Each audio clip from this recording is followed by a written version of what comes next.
Schrödinger's cat, the quantum paradox that broke reality and the internet. There's a box on a table. Inside, it is a cat. You can't see it, hear it, or shake it without ruining the experiment. So, quick question, is the cat alive or dead? Simple, right? It has to be one or the other. Except quantum physics leans over and whispers, plot twist, it's both. Welcome to Schrödinger's cat, where science meets a psychological horror movie starring one very confused feline.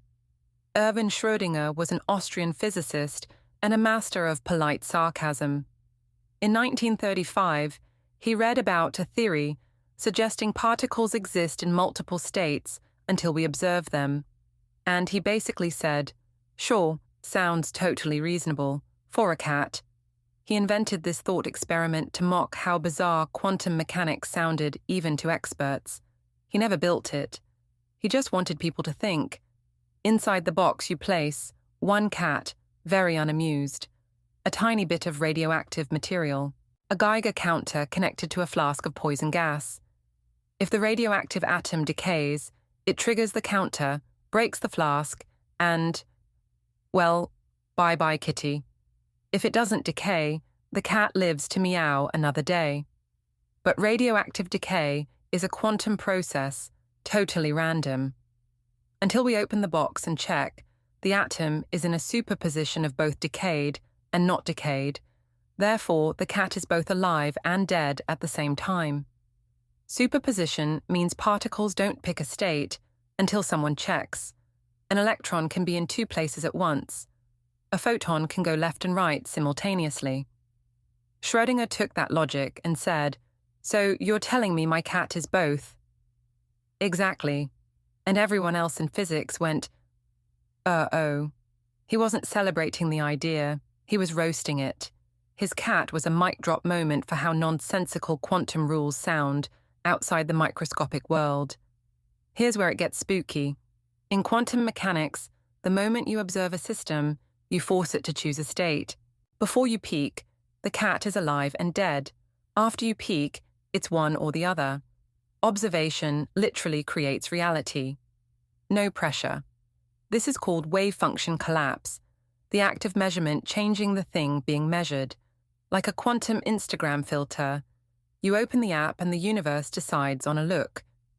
Schrödinger was poking fun at the Copenhagen interpretation of quantum mechanics, championed by Niels Bohr. Bohr claimed that nothing exists in a definite state until measured.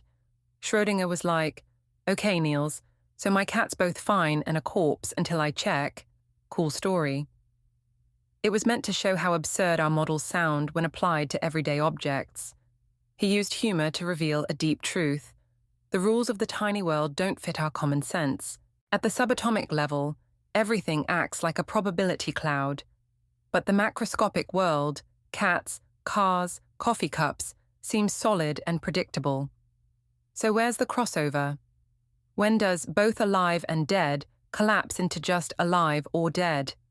That boundary is called decoherence, the moment a quantum system gets too tangled with its environment to stay weird. In other words, the real world bullies the quantum world into behaving normally. Physicists couldn't agree on one answer, so they built entire philosophies around this cat. Copenhagen interpretation. Reality doesn't exist in a definite state until observed. Observation collapses possibilities into one outcome.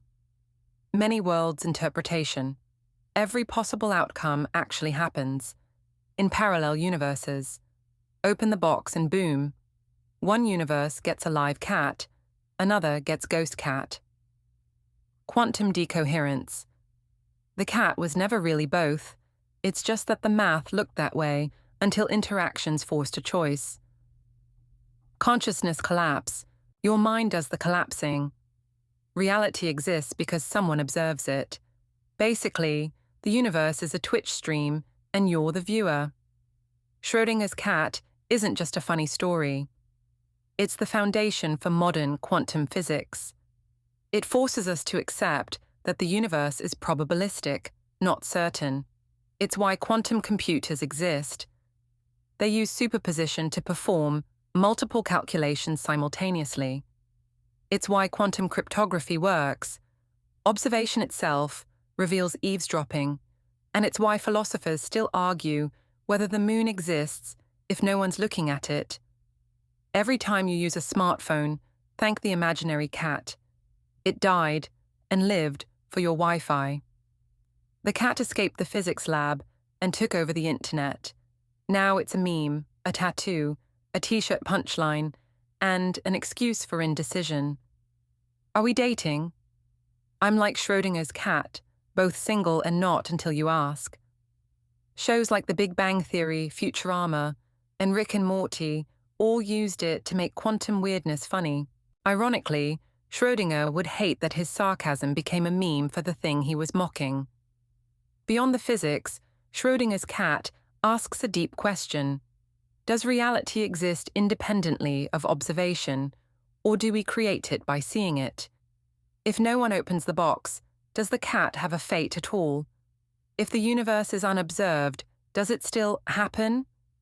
Maybe everything, atoms, planets, your morning coffee, is a quantum wave that collapses only when you look at it.